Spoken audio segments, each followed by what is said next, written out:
سنتعرف اليوم على موعد المباراة النهائية لبطولة إفريقيا تحت سن 23 عام، التي تجمع بين المنتخب المصري الأولمبي والمنتخب المغربي الأولمبي.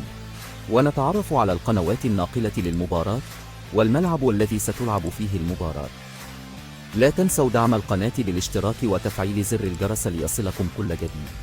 تنتظر منتخب مصر الأولمبي مواجهة قوية مع منتخب المغرب في نهائي بطولة أفريقيا تحت 23 سنة المقامة حاليا في الأراضي المغربية، والتي نجح المنتخبان في التأهل إلى دورة الألعاب الأولمبية باريس 2024. يلتقي منتخب مصر الأولمبي مع المغرب في النهائي القاري يوم السبت المقبل غدا الموافق 8 من يوليو الحالي في تمام الساعة 11 مساء بتوقيت القاهرة. وسيتم نقل المباراة عبر قناة بينا سبورت HD4 الناقل الحصري للمسابقة في شمال أفريقيا.